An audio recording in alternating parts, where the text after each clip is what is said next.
pas de tourment, de sentiments, libéré, délivré, je ne mentirai plus jamais. Bon, je pense que 2 mots, ça suffit. Oui, effectivement, on va se limiter à 2 mots. Ah, bah voilà que ça fait réagir. Bon, ben, on espère que ce sera pour nous pour bientôt, hein, mais c'est pas prévu tout de suite. Non, vous avez passé l'âge. Alors, au programme du jour, on va parler du devoir. Donc, normalement, vous avez dû recevoir, j'ai envoyé vendredi tous les devoirs. Il y en a quelques-uns qui n'étaient pas bien passés, qu'on m'a signalé, que j'ai réenvoyés. Et il faudrait vérifier vos notes aussi. Vous revérifiez bien tout le décompte et vérifiez bien que j'ai corrigé toutes vos feuilles. Surtout ceux qui m'ont envoyé plein de feuilles écrites partout dans tous les sens. J'ai pu en oublier. Donc vérifiez bien tout. Et puis vous me dites s'il y a un problème. Hein, j'en ai déjà corrigé 2 ce week-end. Donc vérifiez bien votre copie. Alors on va commencer par ce qui a posé problème. Donc c'est bon, tout le monde voit bien. J'ai projeté le corrigé et apparemment vous m'entendez. Donc première partie. Agrandissez parce que là c'est un corrigé en vertical, donc zoomez pour voir clair. Et donc première partie sur le changement d'état. Alors la première question tranquille, hein. Aucun souci aucun souci. Il y en a quand même qui ont trouvé que le propane était liquide. On parle de gaz propane dans le vocabulaire courant, donc il paraissait logique de trouver du gaz quand même.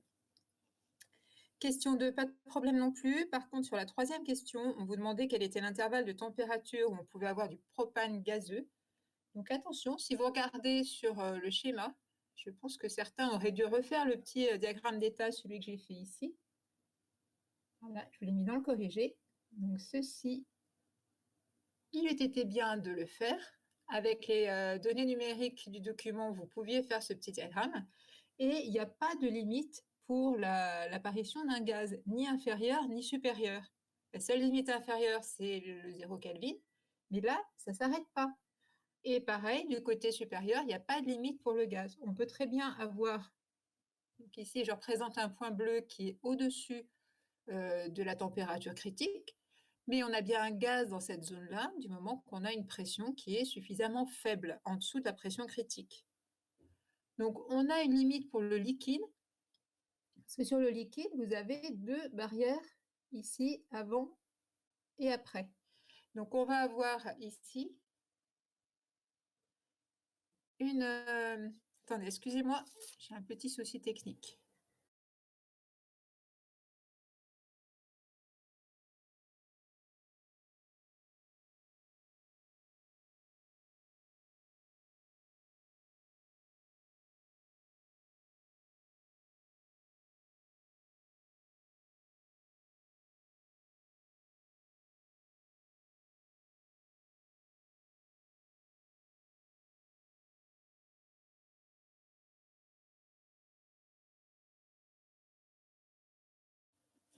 Me revoilà. Donc, je disais, pour le liquide, vous avez une barrière verticale à la pression critique. Donc, on ne peut pas avoir de liquide au-dessus de la température critique parce que dans la zone du liquide, on ne peut pas passer au-dessus de la température critique en restant liquide. En revanche, pour un gaz, il n'y a pas le même problème. On peut très bien être au-dessus de la température critique et avoir un gaz dans toute cette zone-là. Là, c'est une zone de gaz, ce que je viens d'entourer. Donc, beaucoup d'erreurs là-dessus. Vous êtes nombreux à avoir répondu de travers avec des bornes assez variables. Hein. Certains ont trouvé comme borne la température d'ébullition, la température critique, la température du point triple, mais très très peu de bonnes réponses. Donc à reprendre parce que ça ne devrait pas poser de problème, ça. Ensuite, la masse volumique. Bon, pour le gaz et pour la bouteille, pas de difficulté. Les seules difficultés, c'était au niveau des applications numériques. Donc attention, il y en a encore plein qui me font des erreurs sur les conversions, les unités SI. Donc méfiez-vous, hein. Faut quand même, il y a un moment dans la vie, il faut savoir convertir en unité SI, hein. Et vous devriez déjà avoir dépassé ce moment. Alors, question 6. On récapitule. L'énoncé vous donne la masse volumique du liquide. Vous avez calculé la masse volumique du gaz et la masse volumique dans la bouteille. C'est bizarre, vous avez une valeur entre les deux. Qu'est-ce que ça veut dire? Ça ne veut pas dire, comme certains ont dit, qu'il y a majoritairement ou surtout ou plus proche du gaz que du liquide. Ça veut simplement dire qu'on a un mélange des deux. Donc il n'y a pas à chercher, pas chercher midi à 14h. Vous trouvez une masse volumique entre les deux, ça veut dire qu'on a un mélange des deux, du gaz plus du liquide. Et si vous avez déjà manipulé des bouteilles de gaz, alors je dis gaz parce qu'on dit bouteille de gaz, mais à l'intérieur de ces bouteilles, c'est un mélange de gaz plus du liquide. Et quand on les secoue, ça fait un petit floc-floc. Ça veut dire que si ça fait floc-floc, il y a un truc qui bouge à l'intérieur. Le gaz, on n'entend pas bouger. Le liquide, par contre, on l'entend bouger. Donc, question 6, ça aurait dû se déduire, mais de façon évidente des deux questions précédentes. Et question 7, alors ça se déduit directement de la question 6. Il y en a quand même qui ont réussi à me trouver juste la question 6, mais qui n'ont pas trouvé la question 7. Écoutez, si on a un mélange de gaz plus de liquide à une température fixée, on l'a vu, la pression est fixée par la courbe d'équilibre. Donc, vous deviez répondre juste aux réponses 6 et 7. Ceux qui ont répondu faux, il faudrait peut-être reprendre ça et dire quand même la prochaine fois, vous ne faites pas avoir.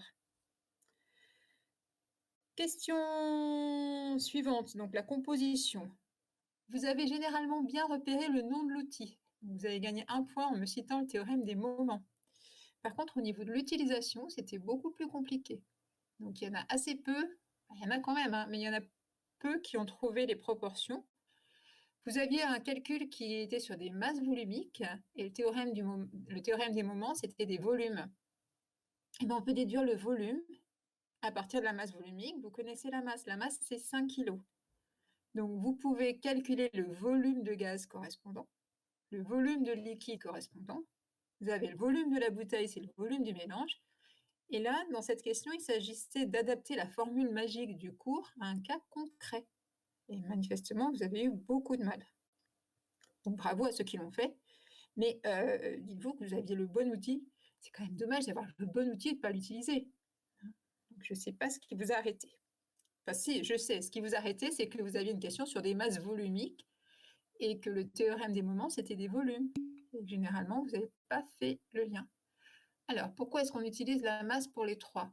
C'est dans le théorème des moments, les deux volumes qui sont aux deux extrémités de la courbe, du diagramme de Clapeyron, du plateau, eh bien, c'est le volume si le gaz est pur et le volume si le liquide est pur.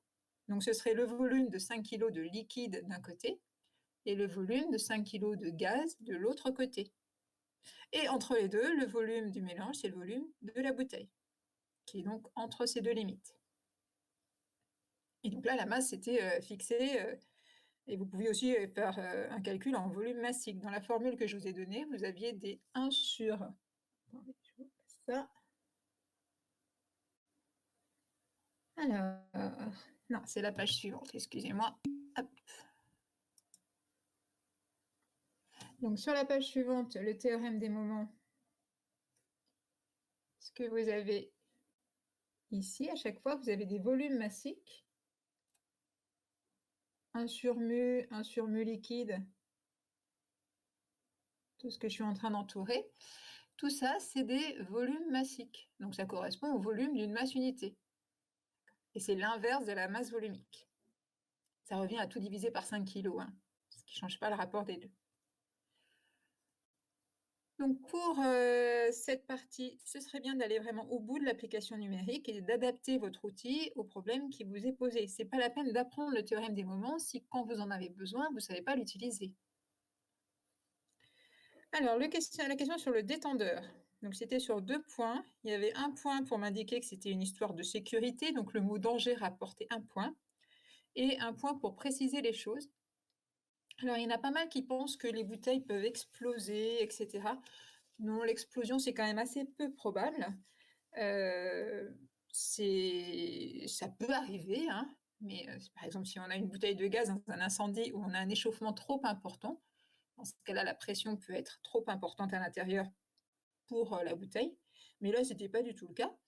C'est juste que s'il n'y a pas de détendeur, on va éjecter un gaz à une pression qui est initialement à 7 bars. Ben, il est éjecté avec de l'élan. Et au bout, il y a une flamme. Donc ça s'appelle un lance-flamme dans ces cas-là. Donc ça, c'était une question qui demandait juste un petit peu de bon sens. Donc, fallait juste voir le danger Beaucoup de réponses à côté de la plaque, vous avez dit c'est pour que ça redevienne gazeux. Mais forcément, si vous n'avez pas fait les questions précédentes, je comprends l'erreur, mais d'après les questions précédentes, il y a une partie du propane dans la bouteille qui est déjà gazeux. Donc il n'a pas besoin de redevenir gazeux. La première fraction de propane qui sort, c'est le gaz. Après, effectivement, si on prolonge le débit, on va finir par aller consommer la partie qui était liquide. Mais le changement d'état se fait à l'intérieur de la bouteille. Il passe de liquide à gaz dans la bouteille et il sort sous forme de gaz. Ensuite, la question. Donc du coup, tous ceux qui m'ont dit c'est pour que ça redevienne gazeux, c'était hors sujet. Il est déjà largement en partie gazeux dans la bouteille, donc il n'y a pas besoin de le faire changer d'état, il y a juste besoin de le faire changer sa pression. Il y a des détendeurs sur beaucoup d'équipements qui mettent des gaz qui ont, par exemple les bouteilles de plongée, vous avez une pression beaucoup plus importante, ça peut être de l'ordre de la centaine de bars. Et donc là aussi, vous avez un détendeur, sinon le pauvre plongeur, quand il se ramasse 100 bars dans la bouche, c'est un peu embêtant quand même. Et enfin, dernière question sur le givre. Donc il y avait un point pour me dire que le givre, c'était de l'eau qui provenait de l'atmosphère et pas de l'intérieur de la bouteille. Donc c'est de l'eau atmosphérique. Pourquoi ça givre? Eh ben, ça givre, le givre se dépose sur les surfaces à condition que la température soit inférieure à celle du point triple. Donc pour l'eau, le point triple, culturellement, ça doit être un peu connu, hein. Vous regardez quand même de temps en temps le givre, ça arrive, c'est quand il fait moins de 0 degré. C'est pas 0 degré exactement, c'est 0,01 degré. C'est pas exactement la température de fusion, c'est la température du point triple. Mais il y a très peu d'écart. Est-ce que vous avez des remarques sur cette partie?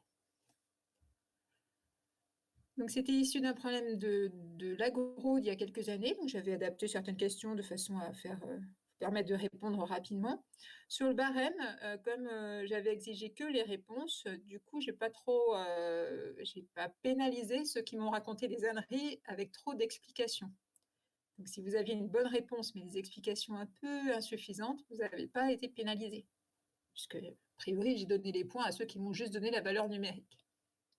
Enfin, méfiez-vous, j'ai dû vous entourer quand même des choses un peu bizarres. On passe à la chimie.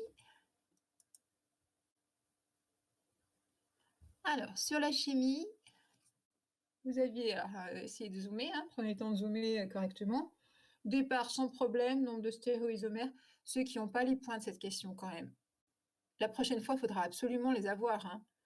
Vous avez 3 carbones asymétriques, il ne faut pas mettre 1 heure à les trouver. Rien qui empêche d'avoir les 2 configurations pour chaque carbone. Ils sont tous différents, donc 2 puissance 3 et pas 3 puissance 2. Il y en a qui ont réussi à faire 3 puissance 2. Donc un total de 8 stéréoisomères. Pour la configuration, pareil, c'est des points que vous devez avoir. Donc il n'y avait pas de difficulté particulière pour les substituants, ils étaient à classer sans problème. C'était moins 1 point par erreur. Donc il y avait 3 carbones. Et donc si vous en aviez 2 de faux, ça faisait 0 à la question. C'est 2 de faux ou alors des trucs en plus qui ne servaient à rien. Donc ceux qui n'ont pas eu les points, il faut impérativement reprendre ça. Pratiquement tous les problèmes de chimie organique, ça commence par de la stéréochimie, hein. Donc savoir repérer la nature R ou S d'un carbone, c'est l'indispensable. C'est dans le kit de survie en chimie. Alors, question 3. Question 3, c'était un peu plus délicat. Donc vous aviez plusieurs molécules qui étaient dessinées un petit peu dans tous les sens, et je vais peut-être vous repasser plutôt l'énoncé. Alors, je regarde. Je ne lis pas l'énoncé et il va falloir que je le télécharge. Donc, je le charge, mais ça va prendre un certain temps. Ouais, ça prend du temps. Donc, du coup, on reste sur le corrigé pendant ce temps. Donc, vous aviez un certain nombre de molécules et ce n'était pas évident à voir, effectivement. Pour le barème, c'était -1 par erreur. Erreur, c'est soit molécule de travers, soit molécule manquante.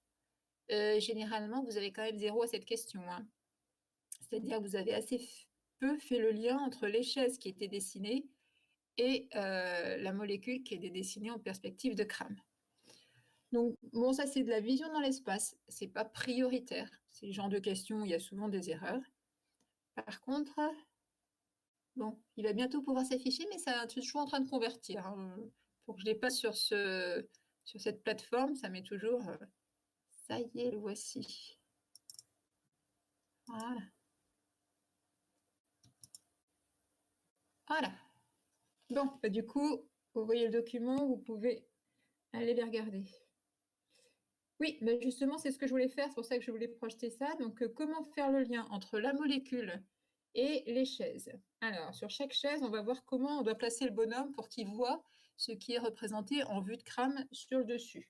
Je commence par la chaise A. Donc, la chaise A, il doit voir le carbone numéro 5 en haut. Et sur ce carbone numéro 5, il doit voir le groupe CH3 qui vient vers lui. Donc, le bonhomme, c'était pas la plus simple, hein, la numéro 5. Il serait comme ça. C'est-à-dire il serait en dessous. S'il regarde cette molécule de cette façon-là, il voit bien le carbone numéro 5 qui est ici. Bon, j'ai mon stylet qui n'est pas... Si, c'est bon. Donc le carbone numéro 5 pour le bonhomme, il est en haut, et le groupe CH3, il vient vers lui. Le carbone numéro 1, donc celui qui porte OH, il est bien à sa droite. Tout le monde le voit, le bonhomme? Et le groupe OH dans cette chaise, il vient vers le bonhomme. Sur chaque substituant, il y en a un axial, un équatorial. Pour le bonhomme, il y en a un qui vient vers lui, un qui va vers l'arrière. Donc ici, le groupe OH, il va bien vers le bonhomme. Et le groupe, ici, CH3 deux fois, qui est ici,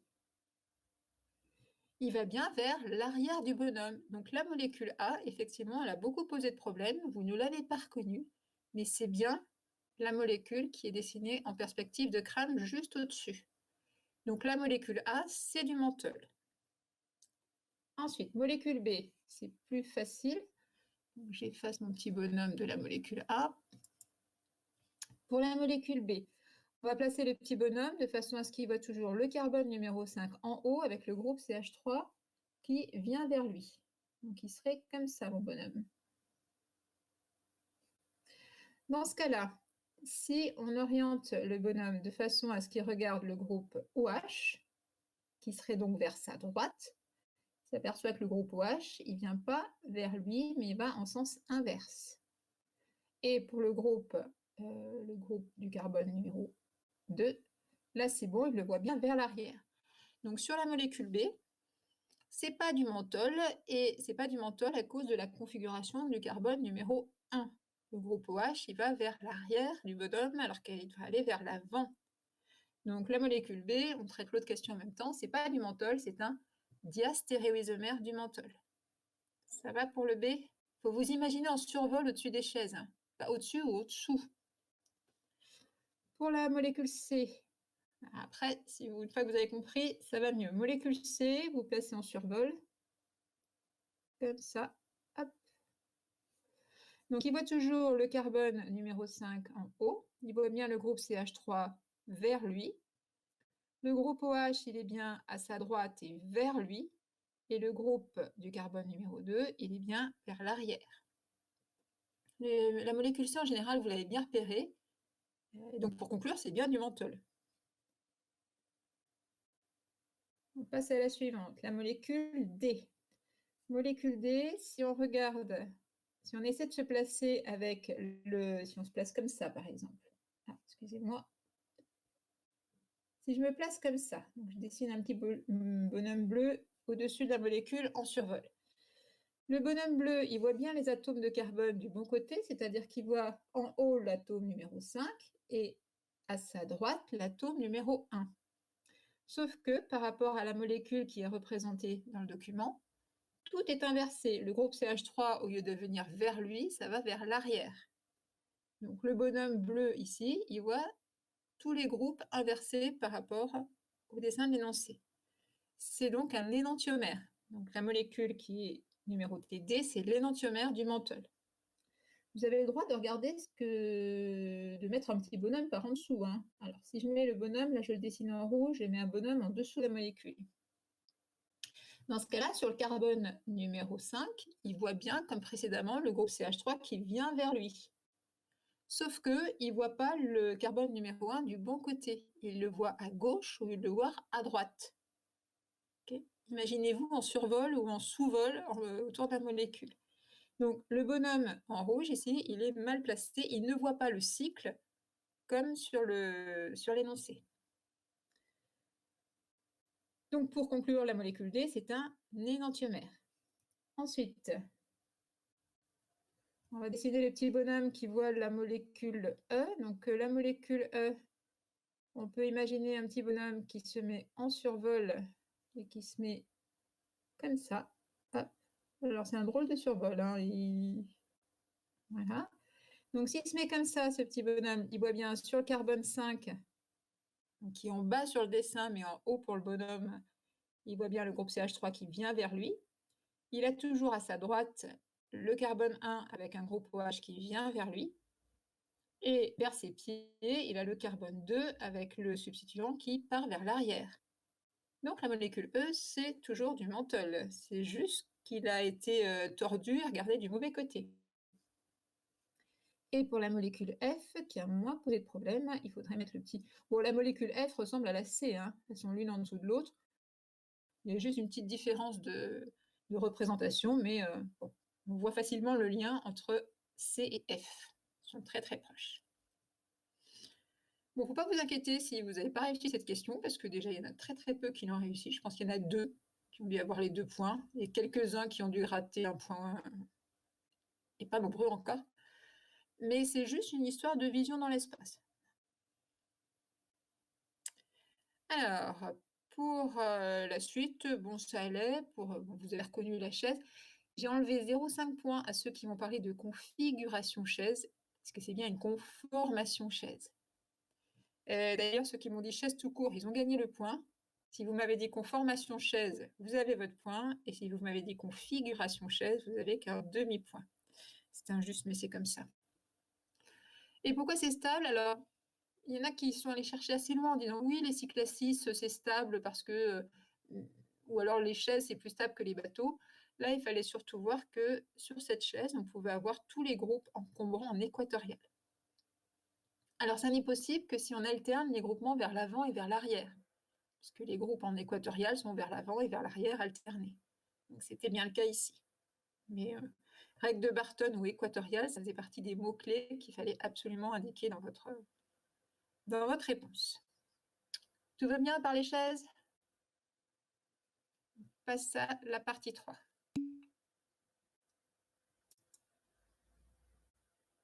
Alors du coup, pour la partie 3, je vais plutôt revenir sur le corrigé. Quelques secondes, ça va aller vite. Hein. Ah, enfin, peut-être. Voilà, donc le corrigé.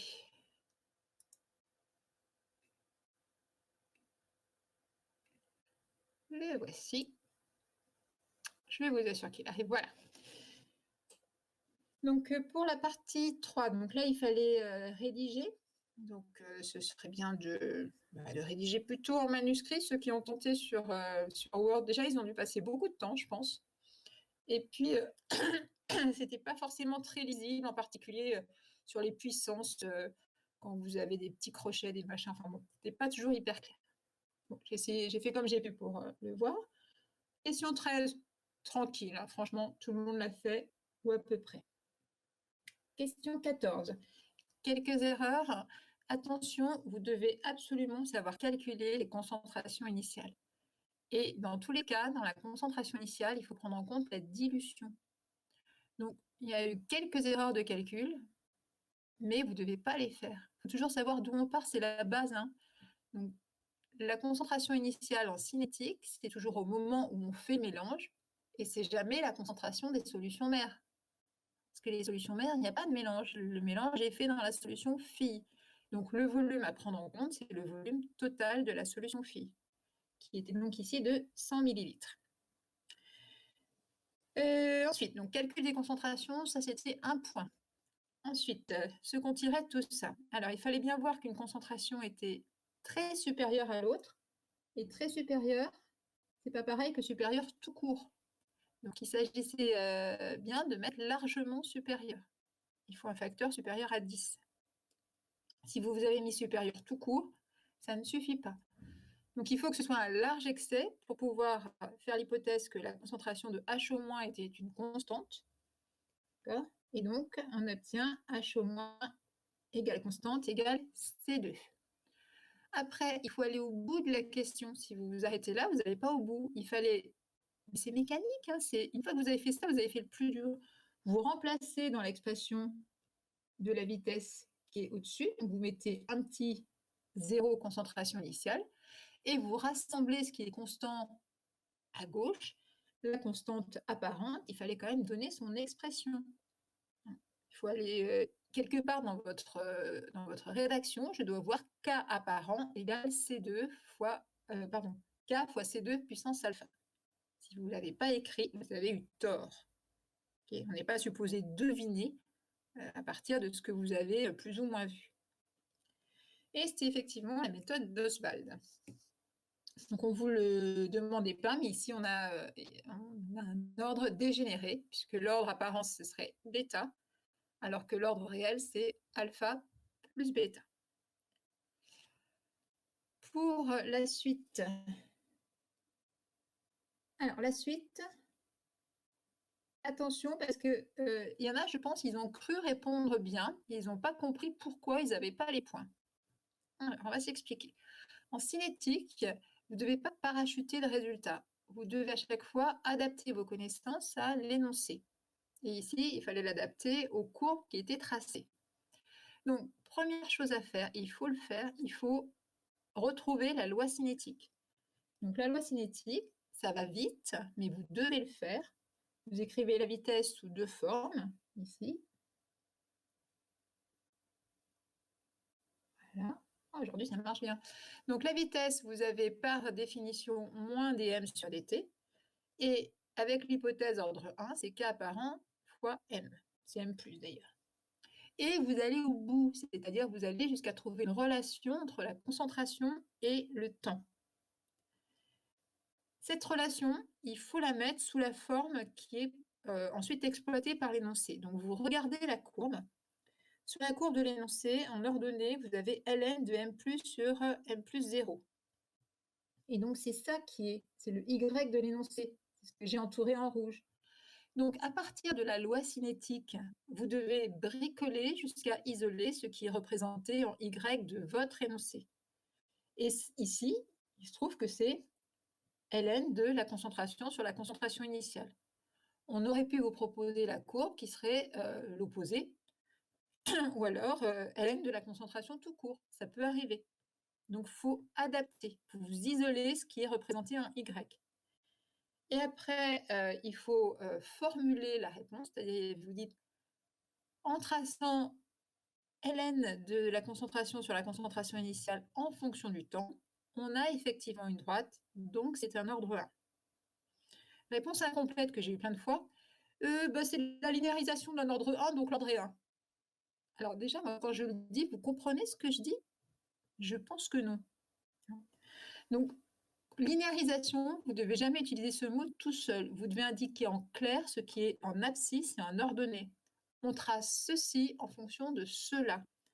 Ici, on trace Y, c'est-à-dire ln du rapport des concentrations, en fonction de t, le temps. Et je signale que ce n'était pas la peine de le tracer vous-même, vu que la courbe était fournie. Donc, il y en a qui ont jugé utile de vérifier que la courbe était bien juste. Ça s'appelle perdre son temps. Hein. Si on vous fournit une valeur, une courbe, utilisez-la. D'autant que c'était une épreuve sans calculatrice. Et donc, si vous voulez calculer les ln à la main, ça craint. Ensuite, donc, je récapitule pour le barème, il y avait un point pour me retrouver correctement la loi cinétique, un point pour me formuler correctement que la linéarisation, la courbe fournie permettait de valider l'ordre, donc de faire le lien entre la loi cinétique et ce qui était tracé. Et il y avait un point pour me donner la constante de vitesse, sachant que si vous la donnez sans unité, ça vaut rien. Donc la constante apparente ici, il fallait bien mettre minute moins 1 dans l'unité. Et il fallait mettre une valeur positive. La pente, c'était moins kap.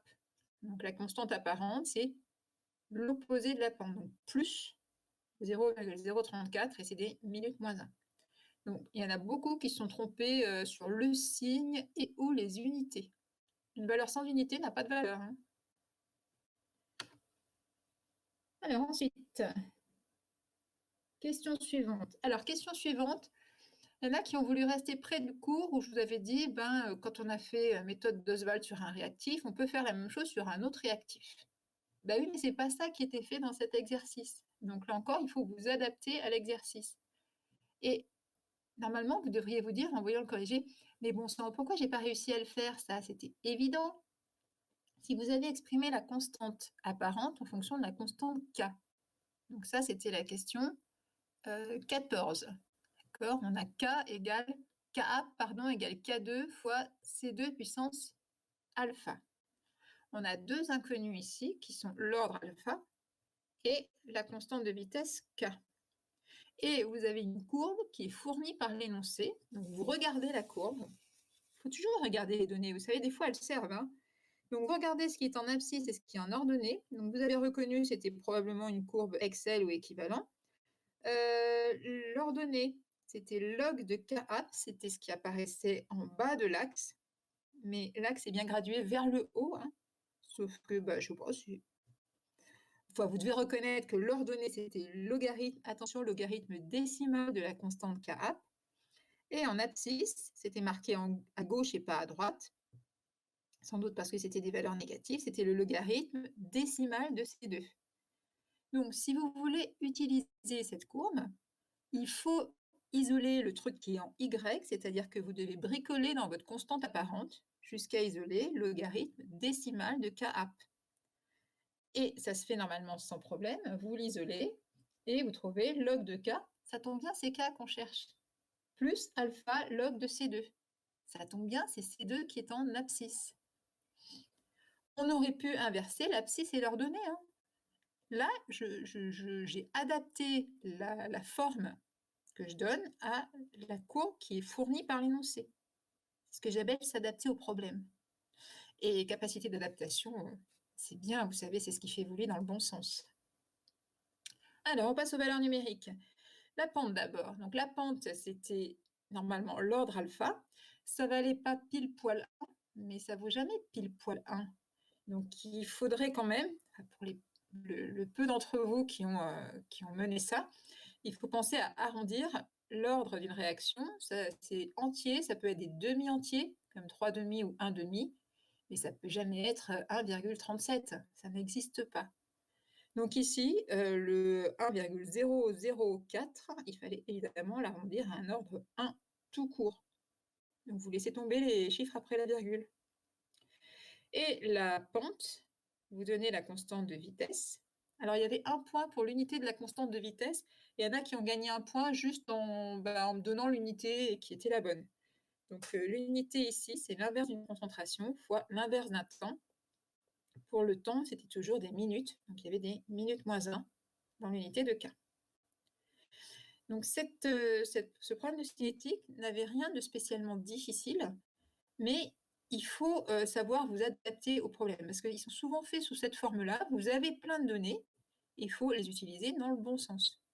Donc si on vous donne des courbes, regardez-les et faites le lien entre les courbes fournies et ce que vous obtenez en déroulant votre petit fil théorique, en déroulant la loi cinétique.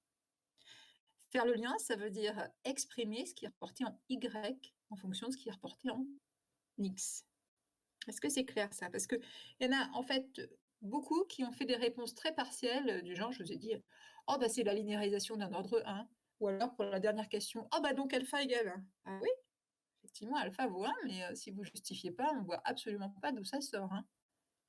Donc effectivement, quand les points sont alignés, on en tire une conclusion, mais il faut encore expliquer la conclusion. Et ça montre que vous avez compris le truc.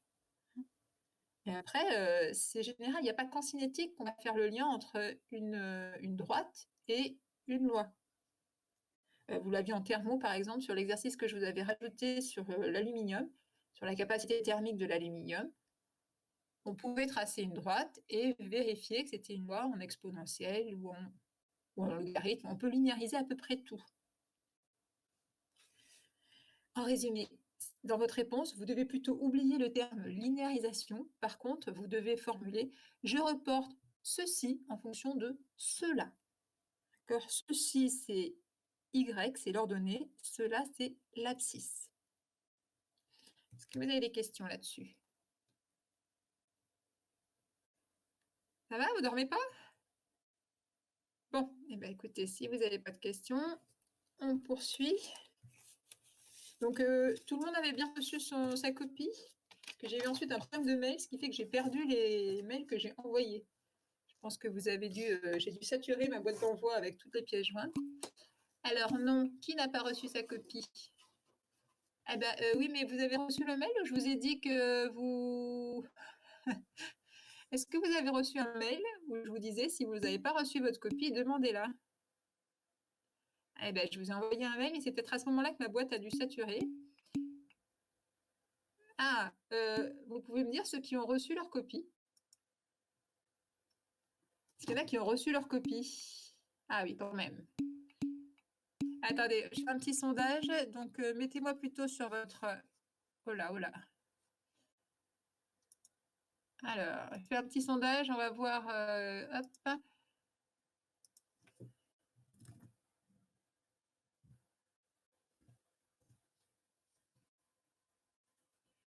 Alors, est-ce que vous pouvez cocher la case reçu ou pas reçu?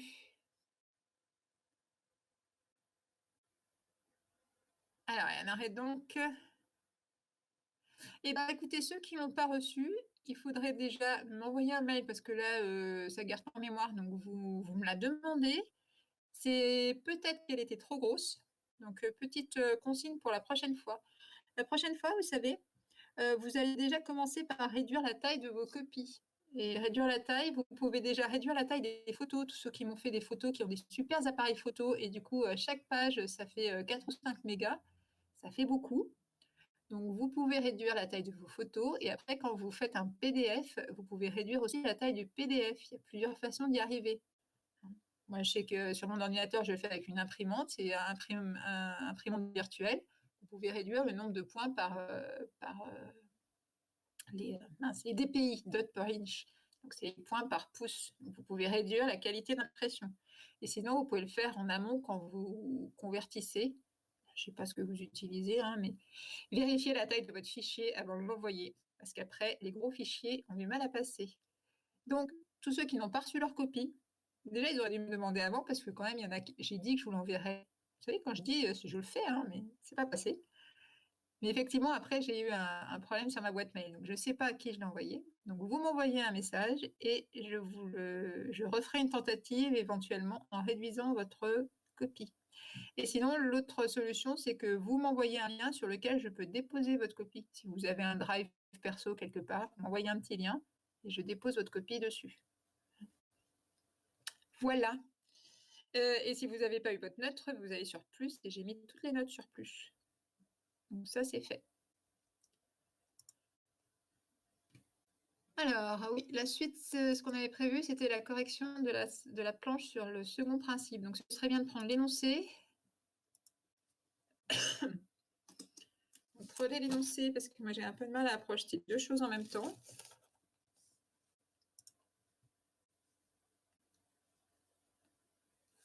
Ah, et donc là, je vous projette juste le corrigé.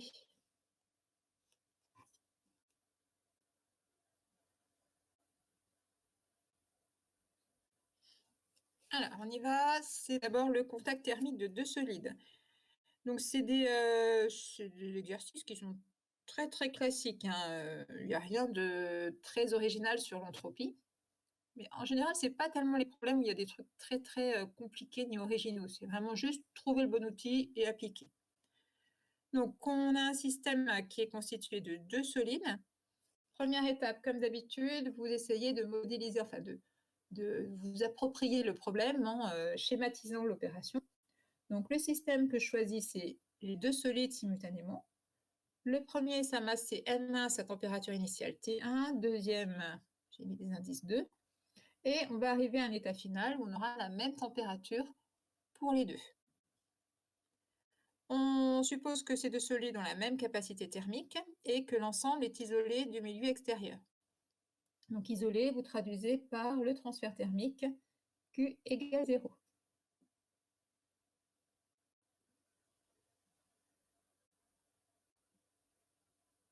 ici. Ah, et moi, il ne veut pas. Ça va, ça y est, j'arrive à nous réécrire.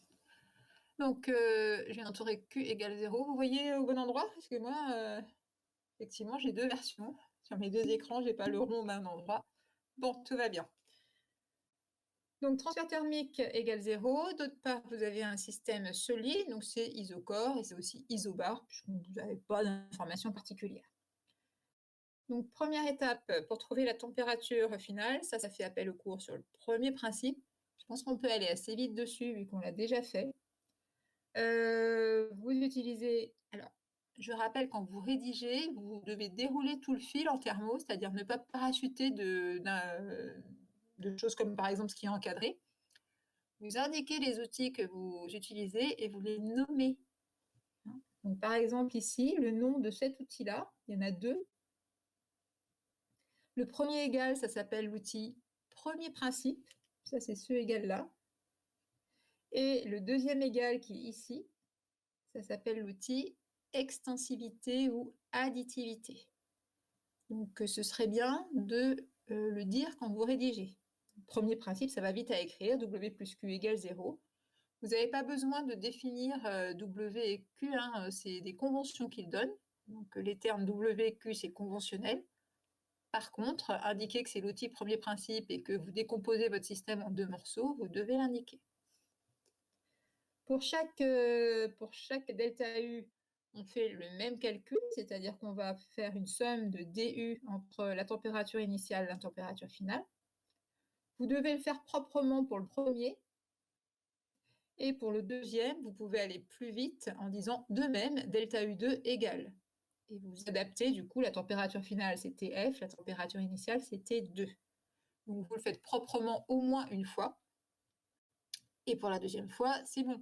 En fait, le correcteur, il veut juste vérifier que vous avez compris. Donc, si vous l'avez fait proprement au début, vous avez le droit d'aller plus vite après en disant bah, « je fais pareil ». Effectivement, vous faites pareil.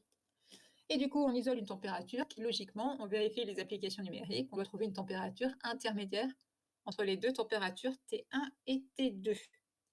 Petite remarque sur cette température TF, vous pouvez faire l'application numérique indifféremment en Kelvin ou en Celsius. Par contre, si vous mettez toutes les températures en Celsius, le résultat est en Celsius. Et si vous mettez toutes les températures en Kelvin, le résultat est en Kelvin. Ensuite, deuxième question, donc on arrive au second principe.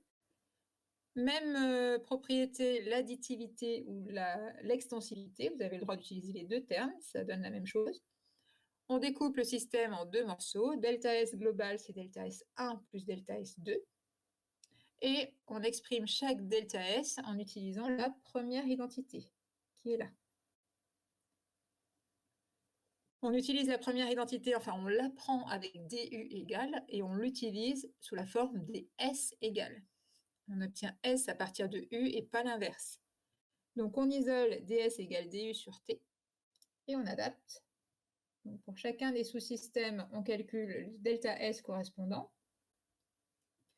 Pour delta S1, on doit faire la somme de MC dt sur T de T1 à Tf. On obtient un premier terme ici, qui est donc une variation d'entropie à cause d'un changement de température. Et de même, voilà, on adapte au solide numéro 2 avec une masse qui s'appelle M2 et une température initiale T2. Là, attention, vous n'avez pas droit à une autre unité que le Kelvin. Et donc, on peut faire l'application numérique et on trouve une valeur. Bon, vous vérifiez ça. On ne vous l'a pas demandé ici, mais on aurait pu vous demander de calculer les variations d'entropie de chaque morceau, le morceau M1 et le morceau M2. C'est-à-dire faire le détail du delta S1 et du delta S2. Et dans ce cas-là, on vérifie que pour le solide qui s'échauffe, on a une augmentation d'entropie. Delta S1 est supérieur à 0, ici. Et réciproquement, pour le solide qui se refroidit, on a une diminution d'entropie. Delta S numéro 2 est négatif. Ensuite,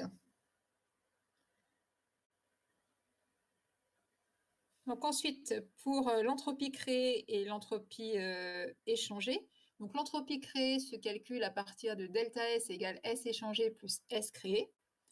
Mais ici, on est dans le cas d'une transformation adiabatique. Et donc, comme c'est adiabatique, il n'y a pas d'entropie échangée. Du coup, la variation d'entropie qu'on a calculée juste avant est pareille que l'entropie créée.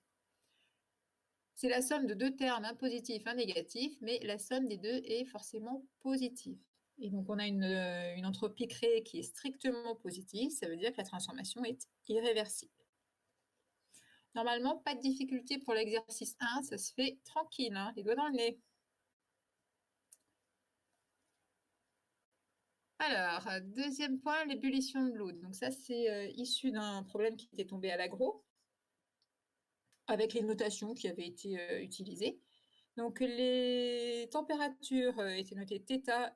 Donc, je vous l'avais dit, les températures notées θ, c'est en général les degrés Celsius qu'on note avec un θ, et grand T pour les températures en Kelvin. Mais ce n'est pas absolu. Des fois, on note grand T pour des températures en Celsius. Donc, on vous disait qu'un demi-kilogramme d'eau, 500 grammes, hein, c'était marqué comme ça, est initialement à 17 degrés, c'est l'eau du robinet, et on veut l'amener à ébullition. Vous voyez, même à l'agro, ils font cuire des pâtes. Et donc, pour ça, on utilise une plaque chauffante avec une température qui est fixée par l'appareil, qui est donc 227 degrés.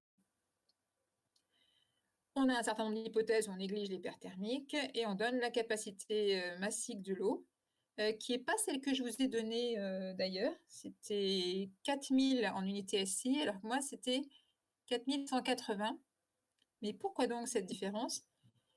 Je ne vous l'ai pas mis là-dessus, c'est parce que c'était un exercice sans calculatrice. Ce qui fait que quand vous passez aux températures en Kelvin, ça fait des valeurs assez justes. Sur le 227 plus 273, ça fait une assez jolie valeur en Kelvin. Donc c'était un exercice avec des valeurs un petit peu arrondies de façon à faire les calculs sans trop passer de temps dessus. Alors, première question. Comme d'habitude, ça fait appel plutôt au premier principe pour commencer. Donc là, la quantité, l'énergie thermique, c'est l'énoncé qu'il appelait bien chaleur, comme quoi il faut bien garder en tête les deux termes. C'est la notation habituelle. On vérifie quand même que c'est bien dans le bon sens. Et pour trouver cette question, c'est le premier principe. Donc, premier principe, ici, vous avez ici delta U. Ah, ça y est, j'ai mon stylet qui recommence à faire des choses bizarres. Hop. Donc, premier principe, il n'y a pas de travail échangé. Et donc, delta U est égal à Q tout court. Même chose que vous avez déjà fait plein de fois. On fait la somme de DU qui est ici, entre la température de départ et la température finale, et on trouve voilà, une valeur numérique. Hein. Ne pas oublier de mettre l'unité au bout. Et ne pas oublier aussi de bien mettre les unités SI. En particulier, c'est des kilogrammes et pas des grammes pour la masse. Je dis ça parce que dans les applications numériques du devoir, il y en a qui ont encore fait des erreurs de conversion sur les masses molaires. La masse molaire en grammes par mol, ce n'est pas une unité SI. Deuxième point, l'entropie échangée par l'eau au cours de cette évolution. Donc ici, il faut caractériser la transformation dans une des cases qu'on avait établies en cours. Donc ce n'est pas dit en clair dans l'énoncé, mais il faut reconnaître ça comme une transformation monotherme. Donc l'extérieur, ici la plaque de cuisson, est considérée comme une source de chaleur de température constante. Donc c'est à vous de traduire l'énoncé et de dire c'est monotherme. À aucun moment c'est indiqué. Par contre, si on vous demande de faire ce calcul, c'est sans doute qu'on doit pouvoir faire le calcul de l'entropie échangée. Donc vous êtes forcément dans un des cas où c'est possible. Et je vous rappelle que les cas où c'est possible, il n'y en a que 4. Vous avez la liste intégrale. Donc attention à quelle température on prend et aux unités. L'entropie échangée, c'est donc... alors vous pouvez vous passer de ça, hein, c'est juste le détail. Donc vous n'êtes pas obligé de revenir à la variation d'entropie de la plaque. L'entropie échangée, c'est Q sur T pour une transformation monotherme. Vous pouvez le parachuter direct. Q, c'est celui qu'on a calculé précédemment. La température de la plaque, il faut la convertir en Kelvin. Et c'est pour ça que c'était 227, parce que quand on fait l'application numérique, ça fait 500 Kelvin pile poil. Et ça veut dire qu'il faut savoir faire des divisions à la main. hein. Donc avec éventuellement pas 3 chiffres à l'arrivée, mais vous devez savoir poser une division à la main. Ensuite,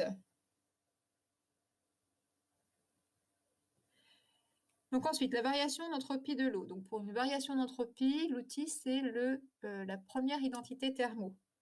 Donc on utilise ds ici, qui est égal à dq. Non, effectivement. Je reprends, on utilise ds ici, qui est égal à du sur t, comme on l'a déjà vu plein de fois, comme à l'exercice précédent, et on intègre entre température de départ et d'arrivée. Et donc vous calculez delta S comme dans l'exercice précédent. Et enfin, non pas enfin, l'entropie créée au cours du chauffage, ça s'obtient par différence. Delta S, c'est l'entropie échangée plus l'entropie créée, et du coup, on obtient l'entropie créée par différence. On vérifie qu'elle est positive. Et on en est au 5e. Alors, comment évolue l'entropie créée quand θP augmente? θP, c'est la température de la plaque chauffante. Au niveau des notations, vous voyez que l'énoncé n'appelle pas créer et échanger en entier. Il y a juste un indice petit e et un indice petit c. Ben, vous vous adaptez à la notation de l'énoncé. Les notations du cours ne sont pas universelles. J'essaie de varier des fois dans les énoncés. Donc, quand θP augmente, l'entropie échangée, elle était ici. Alors,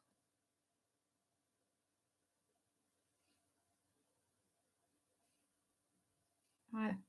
Je remonte un peu. L'entropie échangée, c'était ce que je suis en train d'entourer, sauf la valeur numérique.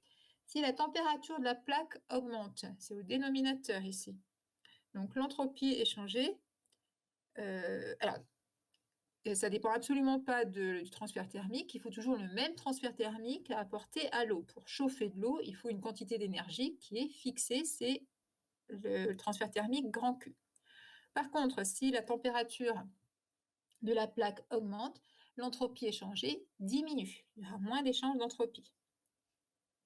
Dans ce cas-là,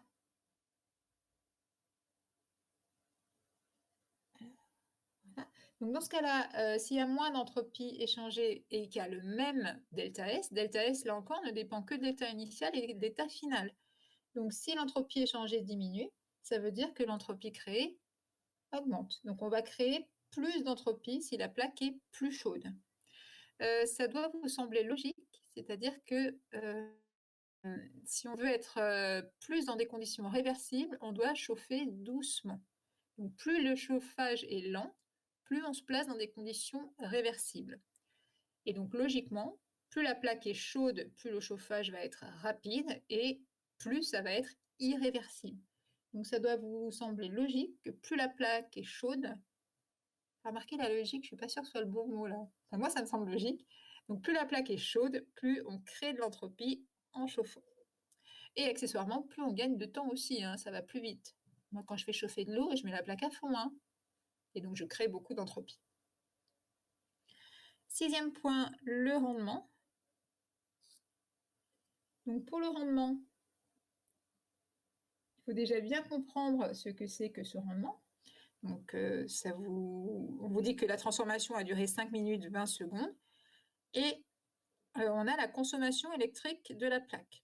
Donc le rendement, c'est ce qu'on a déjà vu dans le chapitre qui est en cours, c'est toujours l'énergie utile sur l'énergie dépensée. Donc il faut bien identifier chaque terme. Et déjà, il faut traduire le terme rendement sous forme d'une fraction. L'énergie utile, c'est ce qu'il faut apporter à l'eau. Donc c'est le terme qui s'appelle grand Q. C'est l'énergie qu'il faut apporter à l'eau pour faire l'opération. Et l'énergie dépensée, c'est une plaque électrique. Donc on a la durée de l'opération et la puissance électrique de la plaque. Donc on peut calculer l'énergie électrique qui a été dépensée pendant le temps de fonctionnement. Donc l'énergie reçue par l'eau, c'est donc Q. L'énergie dépensée par la plaque, c'est la puissance fois le temps de chauffage, ici. Et on doit faire le rapport des deux. On trouve un rendement de 50% ici. Donc ça veut dire qu'il n'y a que 50% de l'énergie qui a été utilisée, l'énergie qui arrive sur votre facture électrique, il n'y en a que 50% qui a été effectivement dépensée pour chauffer l'eau. Que devient le reste? ben, il y a déjà une partie d'énergie qui sert à amener la plaque à la température de 500 Kelvin, donc de 227 degrés Celsius. Donc il y a de l'énergie qui a été dépensée au niveau électrique et qui a servi à chauffer la plaque. Et il y a aussi de l'énergie qui n'est pas arrivée jusqu'à l'eau, qui a chauffé la casserole peut-être, et qui a chauffé l'air environnant, donc les fuites thermiques. Donc on trouve toujours un rendement qui est, on va dire, pas toujours très très bon pour ce type de chauffage. Alors c'est un meilleur rendement quand vous avez les plaques à induction. C'est une petite remarque culinaire, mais les plaques à induction, vous chauffez uniquement la casserole et pas la plaque. Donc déjà, on utilise un petit peu plus de l'énergie pour chauffer effectivement l'eau et pas pour chauffer la plaque électrique. Tout va bien?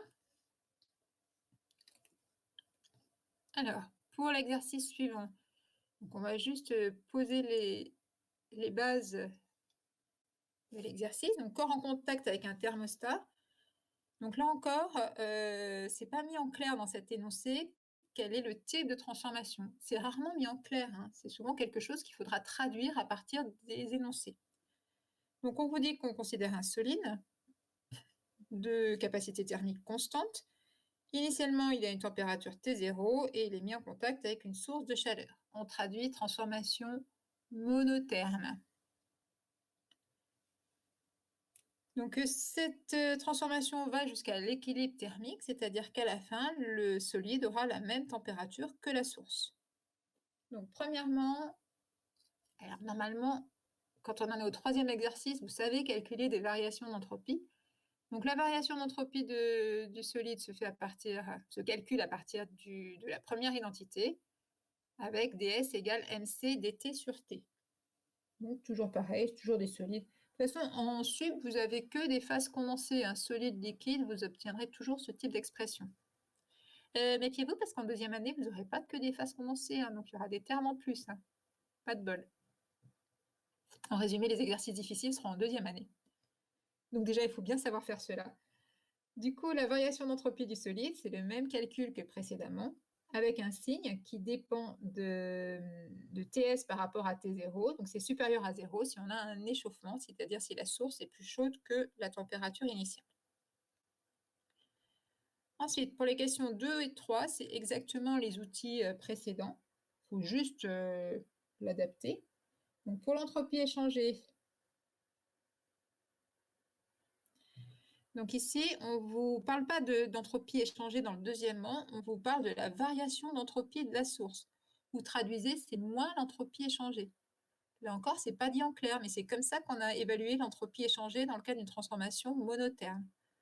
Donc là, ce qu'on veut, c'est delta S de la source, c'est-à-dire moins l'entropie échangée par le système. Donc ça, c'est égal à moins S échange. Voilà. Je suis obligée de gommer. Hop. Donc c'est égal à moins S échange. Le moins S échange du cours, c'est-à-dire Q sur T. Et là, on vous demande bien de se placer du point de vue de la source.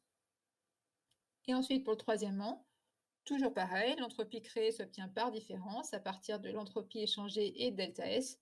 Et donc, on peut isoler l'entropie créée. Donc, on va s'arrêter à cette expression parce que du coup, j'aimerais bien que vous regardiez par vous-même la suite avant de vous donner le corrigé. Donc, on arrive à cette expression pour l'entropie créée.